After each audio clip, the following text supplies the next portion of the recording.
అంతేనా? ఆయన సో ఇప్పుడు పవన్ కళ్యాణ్ గారిది కొంతమంది పరిపాలన అంటున్నారు ఓకే. కాకపోతే వైసీపీ మీద ప్రతీకారం అని ఎక్కువ మంది అంటున్నారు. సో మీరేమంటారు? అంటే ఇప్పుడు పవన్ కళ్యాణ్ గారు స్టార్టింగ్ నుండి ఎక్కువ జగన్ గారి గురించే మాట్లాడడం జరిగింది. ప్రతిపక్షం జగన్ గారి గురించి ఆయన రాజకీయాలు ఉన్నమా లేకపోయినా పార్టీ పెట్టినప్పటి నుంచి ఇలా లంచగొండితనం అదే అని మాట్లాడారు.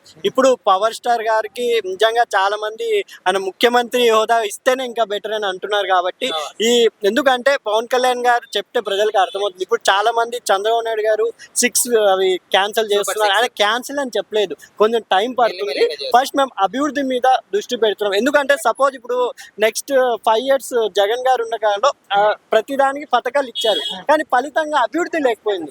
అభివృద్ధి ఇస్తే ఒక 20 years మన ఇప్పుడు ఉన్న యూత్ కి ఇప్పుడు మనకు కూడా జాబ్స్ వస్తాయి. హైదరాబాద్, బెంగళూరు వెళ్ళే వాళ్ళు కూడా వాళ్ళు వస్తే ఈ పథకాలు అవసరం. వాళ్ళు సంపాదించి పెడితేనే మీరు హ్యాపీగా తినొచ్చు. ఎవరైనా మనకు అభివృద్ధి గురించి ఆలోచిస్తేనే బెటర్ అని నాకు. ఇప్పుడు పథకాల వల్ల చాలా మంది ఏంటంటే బద్ధకం అయిపోయారు.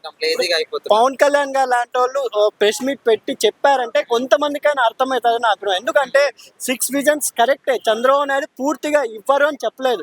చంద్రబాబు నాయుడు గారు ఏం చెప్పారు, సమయం పడుతుంది, కొంచెం బలంగా లేవు, మేము కంపెనీస్ కూడా తెస్తున్నాం, వాటికి కంపెనీస్ వస్తే వాళ్ళు ఉండడానికి అవన్నీ చేస్తున్నాం. కాబట్టి ఎందుకంటే ఇప్పుడు గవర్నమెంట్ కి ప్రజలు సహకరిస్తే నెక్స్ట్ మీకు 20 years 30 years బెంగళూరు, హైదరాబాద్, చెన్నై ఇలా వెళ్ళని ప్రదేశం అవసరం లేదు. ఆంధ్ర ప్రజలు చాలా మంది పిల్లోళ్ళు చదువుకున్న వాళ్ళంతా హైదరాబాద్, బెంగళూరు పక్క ఊర్లో చేస్తున్నారు. ఇప్పుడు అమరావతి అనేది చంద్రబాబు నాయుడు ఆనాడు కూడా హైటెక్ సిటీ కట్టినప్పుడు అదే అన్నారు. ఇప్పుడు ప్రజలు అలవాటైపోయి పథకాలు ఇస్తేనే గెలుస్తాము అంటున్నారు. ఇప్పుడు కొంతమంది చదువుకున్న వాళ్ళు ఇదే మాట్లాడుతున్నారు. ఎందుకంటే పథకాలు ఎవరికి కావాలండి? 2 పథకాలు ఫ్రీ ఇవ్వండి, విద్యా, వైద్యం. ఈ 2 ఫ్రీ ఇస్తే విద్య ఇచ్చినా నువ్వు హ్యాపీగా చదువుకోగలుగుతావు, వైద్యం ఇచ్చినా ఇంకా అదే కదా కష్టాలు. కావాలంటే ఆయన పింఛన్ మటుకు 31st అది ఇచ్చేస్తున్నారు. మిగతా పథకాలు కొంచెం టైం పడుతుందని ఇప్పుడు కొంతమంది ఇవ్వను అంటే ప్రభుత్వంలో లాస్ట్ ఇప్పుడు జగన్ గారు కూడా ఆయన దిగిపోతారనే టైంలో 1 year పీరియడ్ లో కొన్ని పథకాలు ఇచ్చారు రాత్రికి రాత్రి.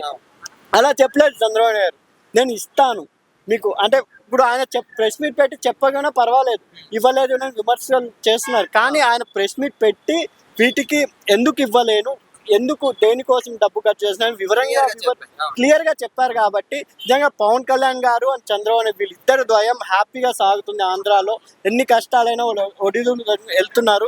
పవన్ కళ్యాణ్ గారికి అప్పుడప్పుడు మెంటల్ మాస్ వస్తే ఆయన సొంత డబ్బు అయినా పెడతారండి ఈ పథకాలు. కానీ నేను అనుకుంటున్నా పెట్టినా అది అవుట్ ఆఫ్ క్వశ్చన్. కానీ ఆయన ఇంకా మరీ ప్రజలు ఇబ్బందిలో ఉంటే ఆయన సొంత డబ్బు అయినా పెట్టే వ్యక్తి పవన్ కళ్యాణ్ గారు నేను అనుకుంటున్నాను. ఆయన పెడితే ఇంకా ప్రజలు ఇంకా ఆయన అయితే ఎక్కడో పెట్టుకుంటారు. నిజంగా పవన్ కళ్యాణ్ గారి పాలన నాకు తెలిసినంత వరకు హ్యాపీగా ఉందండి. 4 years చూడండి ఎవరికైనా. ఇప్పుడు గత ప్రభుత్వానికి 5 ఏళ్ళు ఛాన్స్ ఇచ్చారు, మీకు పథకాలు తప్ప అభివృద్ధి లేదు. ఇక్కడ అభివృద్ధి పథకాలు కూడా ఇస్తున్నామని హామీ ఇస్తున్నారు వాళ్ళు.